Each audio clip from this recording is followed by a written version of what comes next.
Bonjour à toutes et à tous et bienvenue pour ce classement de mes 5 super-héros favoris de tous les temps et tous supports confondus.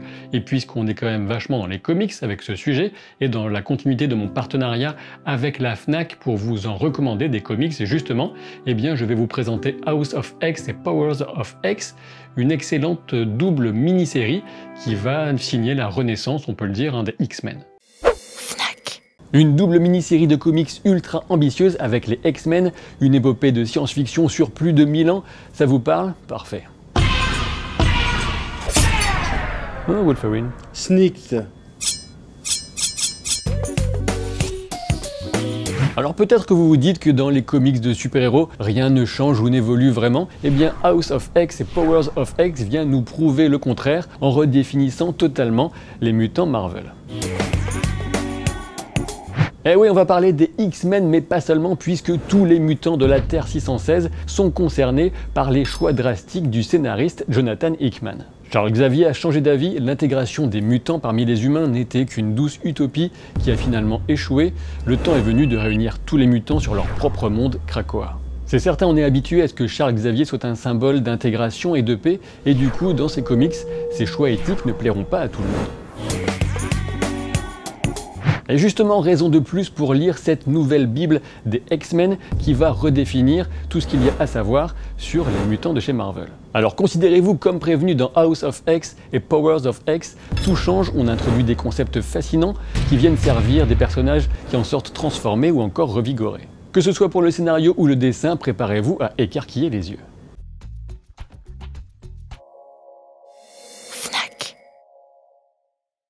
On en revient donc maintenant à ce classement qui reflète avant tout mon intérêt personnel de suivre ces différents personnages, que ce soit dans les comics, les films ou encore les séries. Et comme vous vous en doutez, se limiter à 5 personnages c'est extrêmement difficile et de toute évidence, j'adore d'autres personnages qui ne sont pas dans ce top 5.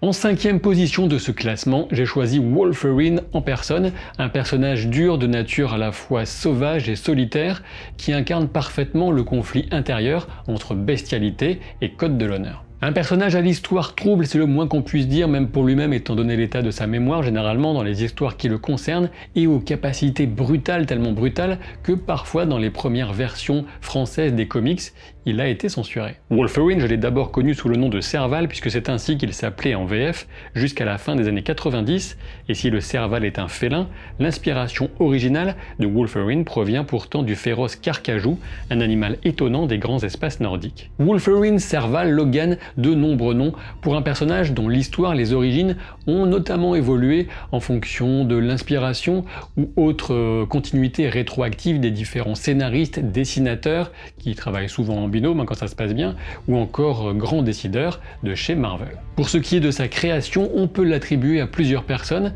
Pour commencer, en 1974, on a Stan Lee le célèbre et Roy Thomas qui était alors rédacteur en chef chez Marvel qui décide qu'il faut un super-héros canadien. Concernant le nom même de Wolverine, qui tape bien quand même, eh bien on pense que son premier créateur c'est plutôt Dave Cockrum, un dessinateur en 1972, mais c'était dans un concept avec plusieurs idées de personnages qui étaient destinés à DC Comics alors, et c'est ensuite Roy Thomas qui reprend ce nom en 1974. Et il est intéressant de souligner que c'est une erreur de Jill Kane sur une couverture qui lancera la célèbre forme du masque de Wolverine. Quoi qu'il en soit, ce sont surtout les célèbres Chris Claremont, Dave Cockrum et John Byrne, surtout John Byrne, qui définiront les bases essentielles du personnage et qui marqueront ses débuts. Rapidement, Wolverine passe des 19 ans qu'il devait avoir initialement à largement plus d'1 siècle, et surtout, il est défini comme étant l'arme X ou encore l'arme 10, puisqu'il serait la 10e tentative dans la quête de l'arme vivante absolue, notamment et entre autres destinée à contrer Hulk. Un peu plus tard, c'est la collaboration entre Chris Claremont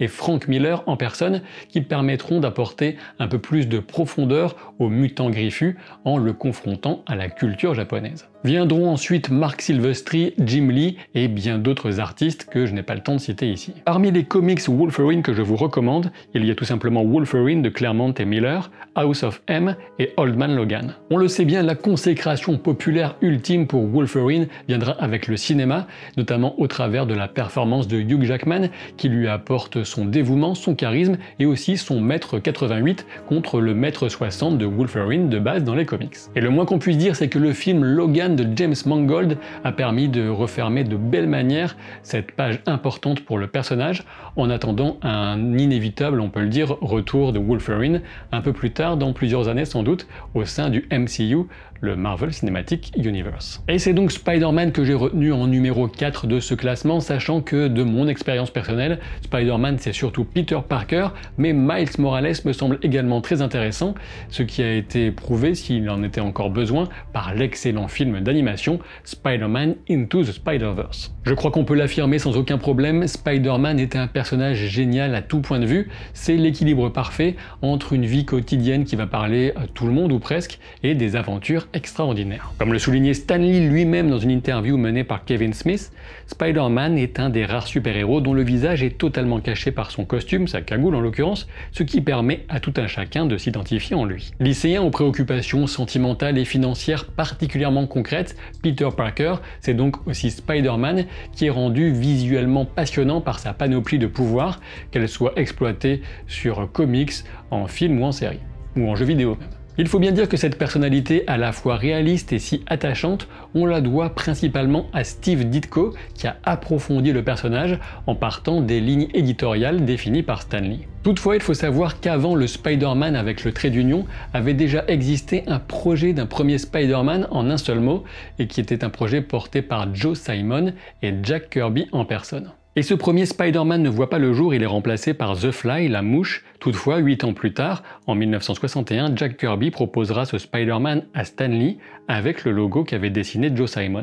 Et si c'est Stan Lee qui va définir le fameux trait d'union entre Spider et Man, eh bien on doit principalement à Steve Ditko la définition du costume, des bases du costume de Spider-Man tel qu'on le connaît actuellement, sachant que Jack Kirby, dans ses premières propositions, était plutôt parti sur un copier-coller, un plus ou moins, de The Fly. Pour ce qui est des comics, je vous conseille bien sûr La naissance de Venom, mais aussi La dernière chasse de Kraven ou plus récemment Spider-Man, l'histoire d'une vie. Au cinéma, les aventures de Peter rencontrent un immense succès et je fais partie de ceux qui hésitent encore entre la trilogie Raimi Maguire et la nouvelle mouture par John Watts et Tom Holland, les deux versions ayant des qualités et des défauts très différents. Mais par pitié, je vous demande de ne pas vous entretuer dans les commentaires entre partisans des anciens films et des plus récents. Alors les discussions amicales à ce sujet sont évidemment les bienvenues, mais le côté fan obsessionnel un peu extrémiste de la pop culture, ça commence de plus en plus à me courir sur le haricot. Cette troisième place que j'attribue à Hulk, à Bruce Banner si vous préférez,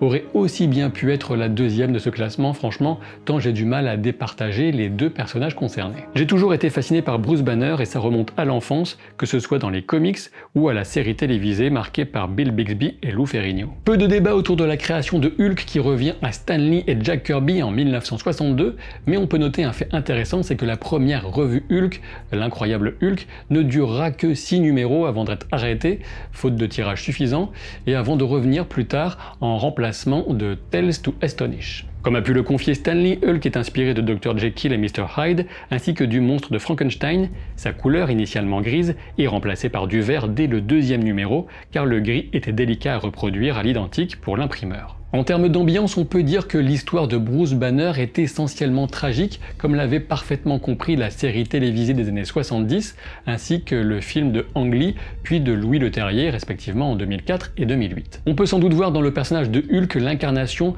de la peur suscitée par l'énergie et notamment les bombes atomiques, mais par ailleurs on peut aussi y voir une forme de résistance de l'individu face à l'oppression systémique. Outre les fameuses radiations gamma qui expliquent ses pouvoirs, Bruce Banner se caractérise aussi aussi par un trouble dissociatif de l'identité qui semble aller au-delà de la seule opposition entre Hulk et Banner, sachant que Hulk est une expression d'une facette déjà présente chez Banner avant l'accident. On ne le rappellera jamais assez, mais la puissance d'un personnage de comics dépend avant tout des scénaristes, de ce qu'ils ont en tête, de ce qu'ils veulent faire au personnage, mais ceci dit, on sait très bien que Hulk se situe parmi les super-héros les plus puissants de chez Marvel. On sait notamment que sa force, mais aussi sa résistance, sont proportionnelles à sa colère, et on a déjà pu voir que lorsque Bruce Banner, la personnalité de Banner, est totalement supprimée de l'entité qu'il forme généralement avec Hulk, eh bien Hulk devient virtuellement indestructible.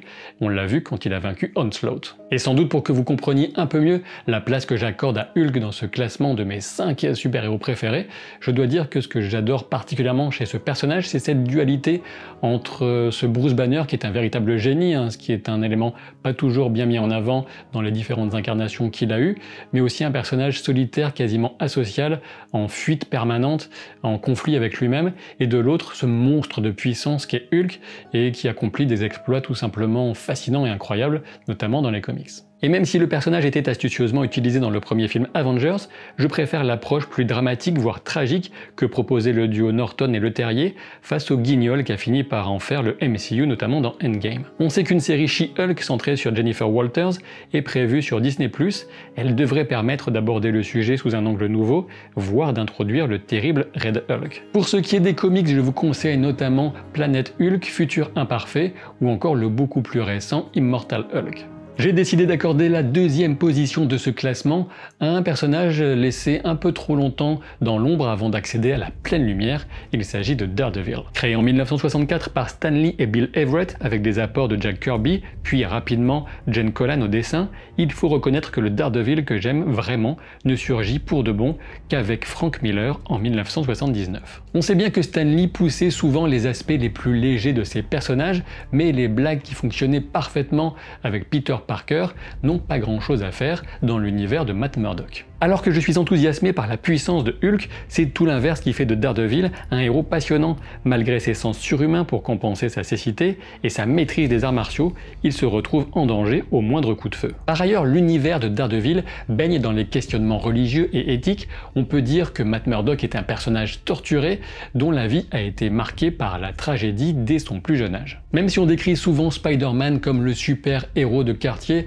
The Friendly Neighborhood Spider-Man, pour tenter mon anglais approximatif, eh bien, il a des pouvoirs très impressionnants Spider-Man, ce qui lui permet de faire face à des adversaires sacrément coriaces. Du coup, quand on cherche un super-héros au niveau de la rue, eh bien, il faut plutôt aller voir du côté de Daredevil. Le moins qu'on puisse dire, c'est que c'est un véritable coup de génie qu'a eu Frank Miller en venant introduire, associer dans le background initial de Daredevil les histoires de ninja avec la main, avec le mentor Stick, et puis surtout Wilson Fisk, le Caïd, qui était un vilain de Spider-Man et qui devient le méchant emblématique, la véritable némésis de Matt Murdock. Daredevil, c'est aussi à mes yeux la série Marvel Netflix la plus réussie sans aucun doute possible.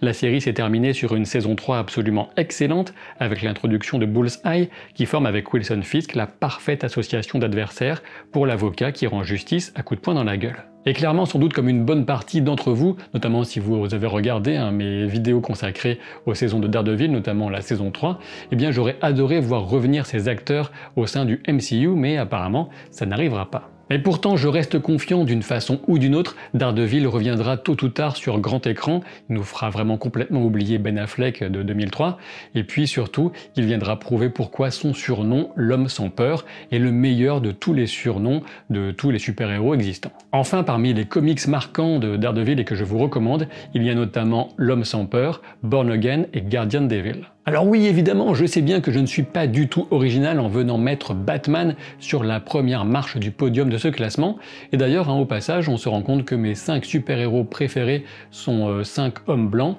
mais c'est assez représentatif de la démographie générale des super-héros. Enfin, ceci dit, n'hésitez pas à aller jeter un coup d'œil à mon top 10 que vous trouverez en description de la vidéo, et vous verrez que par exemple, Wonder Woman ne se positionne pas très loin. Mais revenons plutôt à Bruce Wayne entre les films de Burton et de Nolan, l'incroyable série animés des années 90 et certains comics majeurs du 9e art, il faut dire que la chauve-souris est plutôt bien servie. Si on tient vraiment à revenir aux origines, je dois avouer que je ne trouve pas très passionnantes les histoires de Batman de l'âge d'or des comics, mais bon, c'est vrai qu'il faut aussi replacer les œuvres dans le contexte de l'époque.